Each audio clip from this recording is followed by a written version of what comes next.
All right, so today we have Alejandro here, and we have a touchy topic because he wants to discuss his best friend passing. Well, he actually committed suicide. So, what kind of tattoo we doing, bro? We're gonna do the saying "Memento Mori" and "Memento Vivir," and it's Latin for "Remember we die and remember to live." And he had written across his neck "Memento Mori," and so he had understood that at one point we die, but he had forgotten to live as well. Okay. Okay, bro. So, why this tattoo? It's as a tribute piece for him. I hope to eventually complete the entire leg itself in memory of him. And it's mainly also a reminder to myself that no matter in whatever situation, no matter what happens in life, we will eventually die. But to always make the most of it and to live, for sure. Okay. All right. So, Manny was also a longtime client of mine, and I don't know if he told you this, but me and him talked a lot about mental health on the side. Like he was some of my clients are just clients. You know, some people I just see them when they tattoo. So rarely I get close to them to where we can go hang out or eat. And we've been to eat, we've been to get coffee, you know, me and him. And we talked about mental health. That was our conversation. So I feel like he knew, because I've told him, that you could call me anytime, you know, if you're stressed out and you want to talk. So I'm saying that to say that Manny committed suicide, right? Yes. Did you expect that from him? With me knowing that he was deep into mental health, and be honest, please. No, I didn't expect it.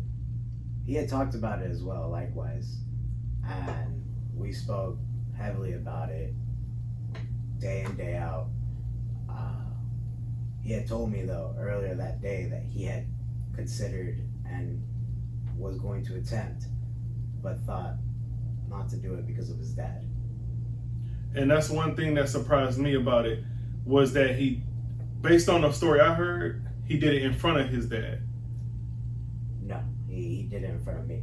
He did it in front of you. In front of me. So walk us through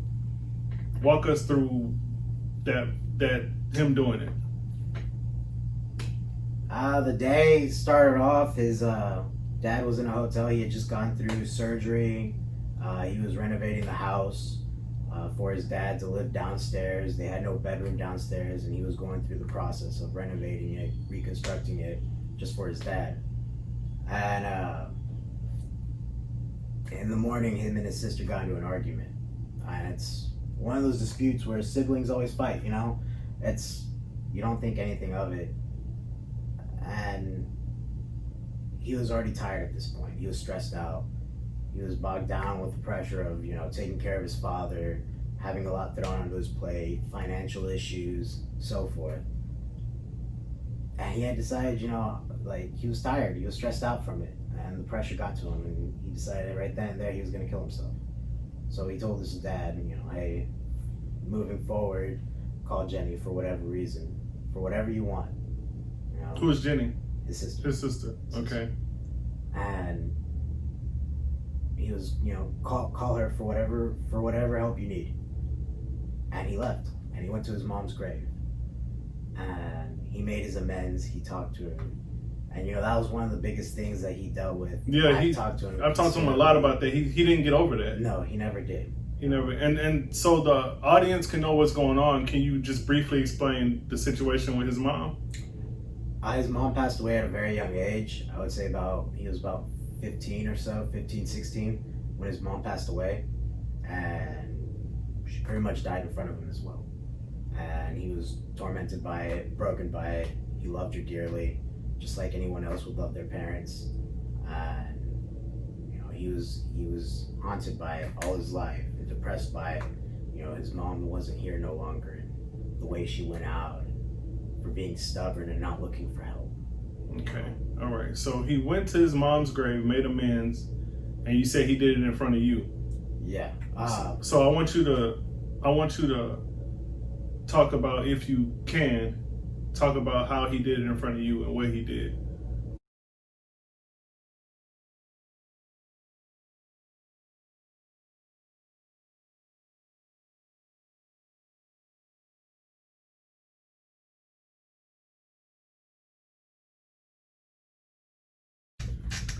So moving forward from the meeting with his mother at her grave and making his amends, everybody was worried about him. His sister was worried about him. She hadn't heard from him, and he had turned off his phone. And she had messaged me asking if I've heard from him or if I've seen him or anything like that. And my father had just texted me telling me that he was home. So I had asked him if by any chance how many cars were outside his driveway. And at the same time, I was messaging my friend Monica if he was over at her house because he was good friends with her brother. And so y'all could feel something was wrong. yeah, something felt wrong.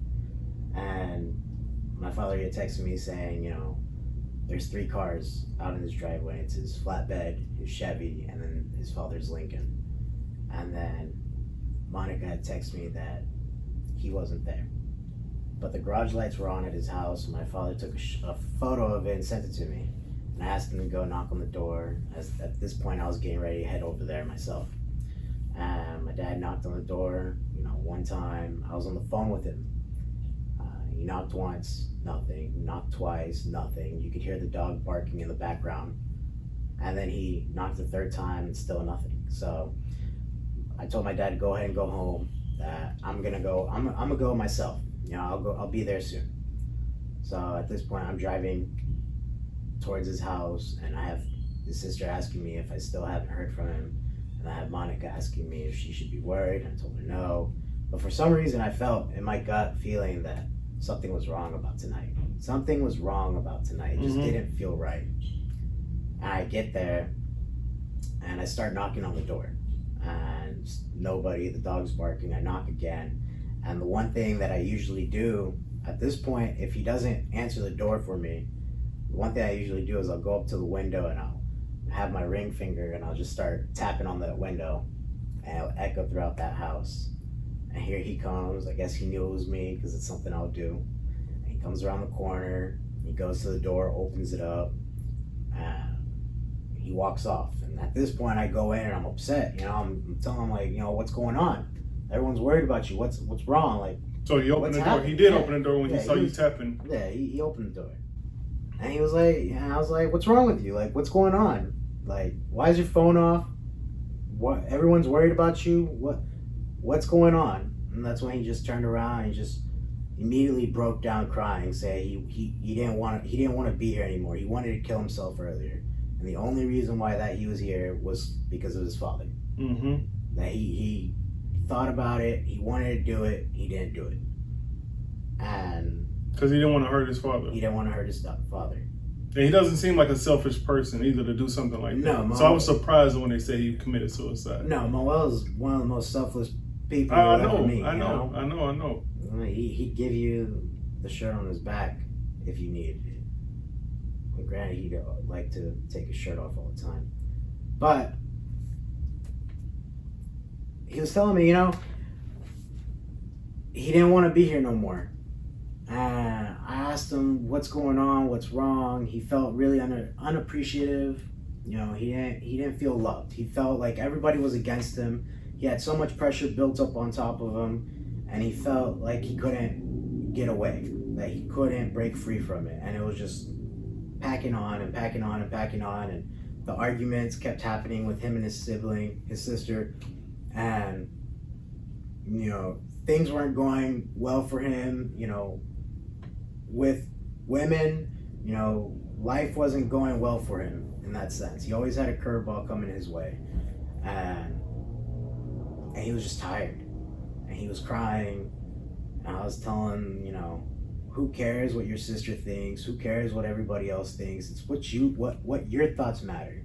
I know where you started from. I know, you know. He started doing better in life and everything. Oh, of course. So I was surprised, man. You know, after his mom passed away, I watched him. I mean, I've known the kid. He's been progressing. Yeah, I've done every tattoo on him. He got a lot of tattoos. Yeah, so I've been knowing him for a while, and So go ahead. I'm sorry for cutting you off. No, it's fine. I mean, ever since his mom passed away, I watched him. I've known him for 16 years or so. I've just watched him spiral down. Mm-hmm. I mean, I watched his life spiral out of control. And that's going from the countless amounts of drugs he took, the terrible choices he made in life, the alcohol, everything, at such a young age. And he just spiraled out of control, made bad decisions. But at the same time, once he reached about 21, 22, that's where I just saw him kind of flip his whole life around. He started growing. He started growing. He started maturing. He started learning things he should have learned previously. Instead of going in this downhill slope, he should have been climbing the mountain, fighting the fight. And he started learning from that. And I watched him get better. I watched him make better decisions in life. I watched him, I always told him every time we always talked on the phone, almost on a daily basis. After I had my son, we kind of stopped seeing each other so much in person just because I had responsibilities. That's how it is when you have a child. It's okay though. So after he breaks down and cries to you, what happens? We communicate, we talk. I listen to his issues. I listen to what he's telling me, his problems, and that's, his being, he feels like his sister's against him. He feels like, the money's catching up to him. All these issues. He's telling me things, And at this point, I'm like, you know what? Come with me. Let's go for a ride. And I get him into my car. First, he refused to. He refused to. And finally, he gets into my car. And we go to the corner store. And I'm in my wife's SUV. And it's not the greatest. And I go to the corner store and I pick up his mixture. His mixture is Smart Water, New 5 Gum, and Camel Crush cigarettes. I get him that. I get him exactly that. And I'm like, you know what? We're going to go to his house. We're going to smoke a couple cigarettes. If he wants to smoke some weed, go ahead. Chill out. Let's get our minds right. Let's come back to earth. Just being a good friend. Let's calm down. I was prepared to stay with him the entire night. Mm-hmm. I was prepared for that. And we get back to his house. It's crazy. I made the joke on the way there saying, hey, I know you expect probably a cruise, but my wife's truck, you and I both know, wouldn't make it downtown. Mm-hmm. He laughed and he was just like, it's okay. Don't worry about it. Like, this is fine. All right, cool. So we go back to the house and his sister's there. And at this point, she's pissed. She's mad. And she has reason to be mad at Manuel because he turned off his phone and his dad was consistently calling him for help, Mm-hmm. And Jenny goes and finds his dad, their dad, in a poor state. And he was calling for Manuel's help this entire time, but Manuel had his phone off. So she's pissed. She's mad. And they get into it. They get into a heated argument. And he finally, breaks and he yells at her and curses, and it gets to a point where they're wanting to fist fight. They want to fight. At this point, they wanted to have a fist fight.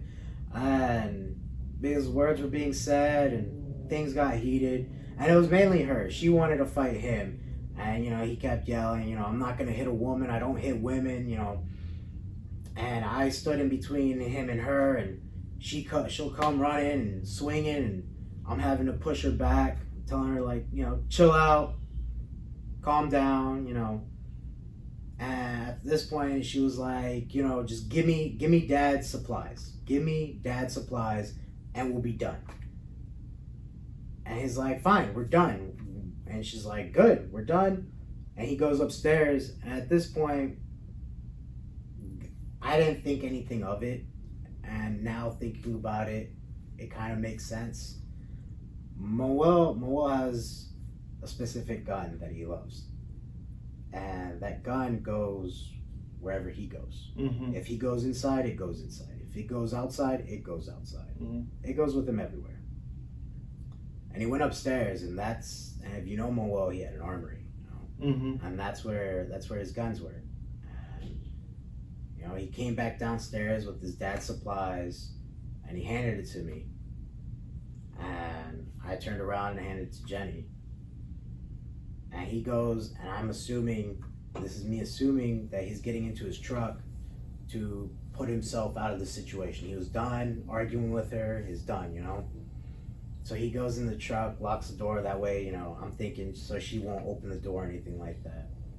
And she walks off, and I'm standing on the porch staring at Manuel. And, you know, as Jenny leaves, she says something she's gonna regret for the rest of her life, and that was, you know, Dad said, get your shit together and get the fuck out of this house. And after she had said that, and like I said, she'll regret this forever, and I hope, you know, she'll come to terms eventually and, you know, move forward. So I'm looking at Manuel at this point, and he's looking down, and I'm standing on the porch waiting for him to come out. His sister's about to get to her car door, and then he just looks up, and he looks up at me, and he acknowledges me, and that's what hurts the most, is he looks at me, acknowledges me, sees me, and he has just a very sad face on it. At that point, it was kind of like his way of saying, I'm sorry. And next thing I know, I mean, he quickly turns over, grabs his handgun, puts it up to his chest, and pulls the trigger. And next thing I know, you know, it's all in slow motion. Everything's in slow motion. I see the casing coming out. I see the smoke puff up. And in my head, it's fight or flight, fight or flight, fight or flight. What are you going to do? And I yell at the top of my lungs towards Jenny to call 911. He shot himself. And I'm running towards the car or his truck. And the first thing I grab is my cell phone. I grab my cell phone. I just start banging it across the window, just trying to break in. It doesn't work. You know, I drop it. I just start hitting it at this point. Jenny's running past me to get something. She finds a BB gun. She throws it at me. I start hitting the window with the BB gun. The BB gun bends in half at this point, and she comes out of the house with a drill. She goes to the passenger side, and she just smashes it with the drill. And she had forgot to unlock the door, and she ran towards me, and I quickly ran over there, unlocked the door, and ran back, and I kind of pushed her out of the way and opened the door to see the situation. At this point, you know, Manuel is covered in blood from the chest down. I mean, blood on his steering wheel, blood on his chair, just blood everywhere. And you could still smell the gun smoke. You smell the gun was shot in there, you know. And the first thing I think of is, I need to put something on this wound. So I get out of his truck and I run towards the inside of the house, and I'm looking for something clean. And I find a shirt that was laying on the counter. I grab it and I run back out there. And I get back into the truck, and I put the t-shirt on top of his wound. I'm holding it, and I'm yelling at him. You know, at this point, he's most likely unconscious. At this point, he's not here anymore, you know. I'm yelling at him regardless of that fact. I'm just trying to tell him, like, stay with me, be here. You're a fucking idiot. Why'd you do this? Like, come on, man, stay. So he was still alive, like, he was still conscious, or? I don't think he was at this point. I think at this point he went into shock. I spoke with family members that are in the medical field, and most likely he had shot his aorta artery. Yeah. And just for the amount of blood he had, it made them assume that was the artery he had shot. Yeah. Because it was covered in blood. He was covered. Yeah. I mean, it was just pouring out. And I'm yelling at him at this point, and all I can hear is not myself yelling or Jenny sobbing and screaming at the 911 operator. All I can hear is him just consistently gasping for it, you know, gasping for life, in a sense. And I'm sitting there, and all of a sudden I feel his heart in my hands as well, and it's just thump, thump, thump, thump, thump, thump. And eventually I just feel it slow down, and then it completely stop. I felt his heart stop. And if you could describe how it feels to lose your best friend to suicide. For people out there who contemplate suicide or want to do it and may feel like they don't have anybody, and I know you feel like Manny had you, how would you describe the feeling of like losing him and him feeling alone at the same time? Because a lot of people feel like how he felt. What you described, a lot of people feel that way. And I feel like this is why this is important to put on the show, is because people go through shit, man, and people have real mental issues, and people will push themselves to that limit to where they're not thinking about everybody else. So how, like, your best to describe how you really feel. I've actually been in his shoes. Mm-hmm. I've been in Manuel's shoes in the past. You know, I attempted it. I'm still here. And I don't know if it's a sign of life saying, you know, you got so much more to live for, you know, you got things to do. And I learned from my experience moving forward, and I had this whole different mindset that it's a act of selfishness. Mm-hmm. You know, it's weak-minded. You know, it's selfish. You're selfish, yeah. Simply It put, is. it's selfish. Yeah. You're thinking of yourself. And in all honesty, losing him, there's truly too many words to describe it. I mean, at the same time, and you just fall into a pit of confusion. It's, you know, I don't necessarily have words except that I just miss him. Mm-hmm. I just miss him. You know, his laugh, his talks, his phone calls. You're fucking me up over here, man. like I just miss him. Truly miss him. Yeah. I don't know what word to describe that feeling besides that.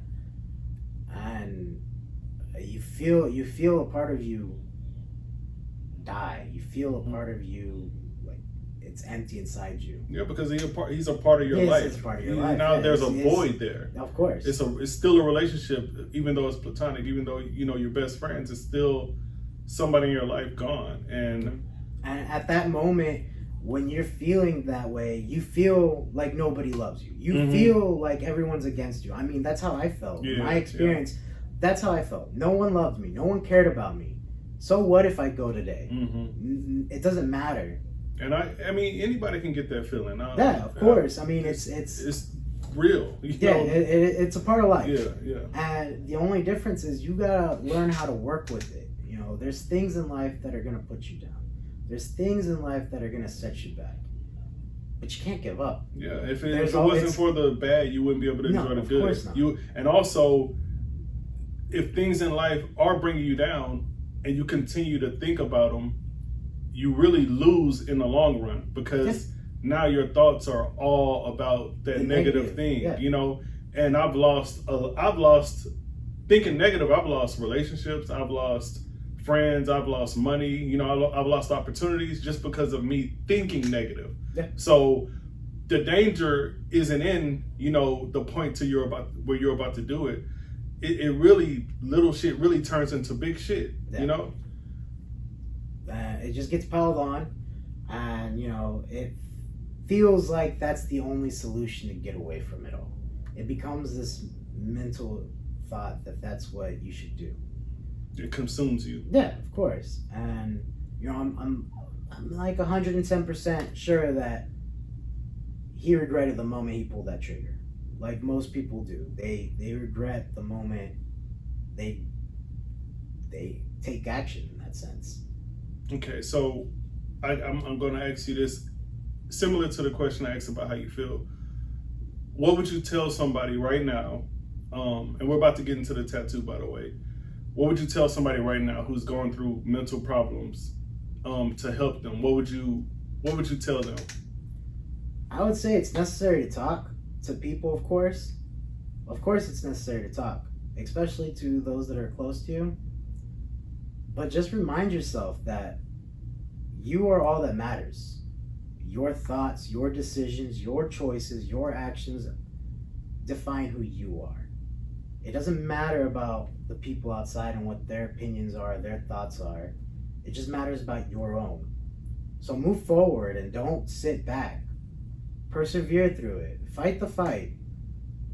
And, you know, don't look back at the past. Just keep moving forward. and make sure your actions that you take, you own up to them. You know. So yeah, it's just stay strong and keep your head up. It's always pretty on the other side. That's well said. Tupac has a song, "Life Goes On." You know. Yeah.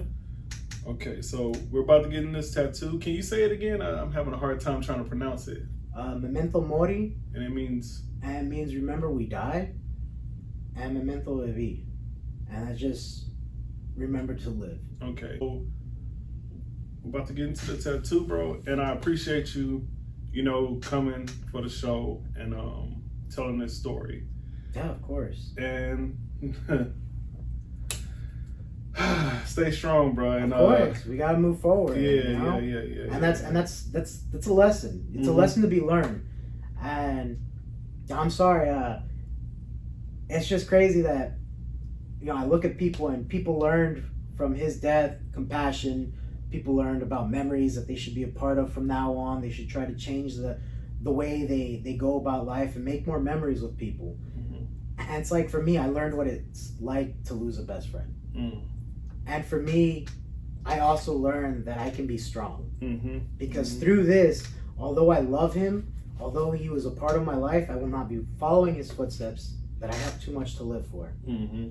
But all I can do is pass down his memories, his thoughts, his laughs, his jokes, his stories. And remember it for all time. And you got to remember the good, as well as the bad. But you're not letting it consume you. No, I'm not. Yeah. So it's life's beautiful. Okay. Life's beautiful, and of course we make it that way. Mm-hmm. And there's just too much out there that's good. Okay. All right, bro. Let's get to this tattoo, man. All right, man. Music seems so loud. I wish that we could lose this crowd. Baby, it's better. Throw these hoes back.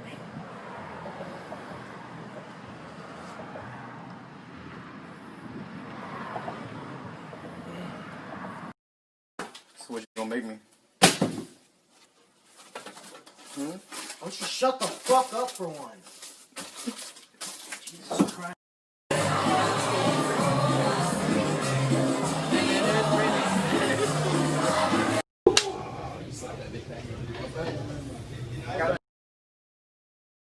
And these niggas are just letting it happen. These motherfuckers are just letting it happen. They're just letting it happen. Nobody even wants to stop it.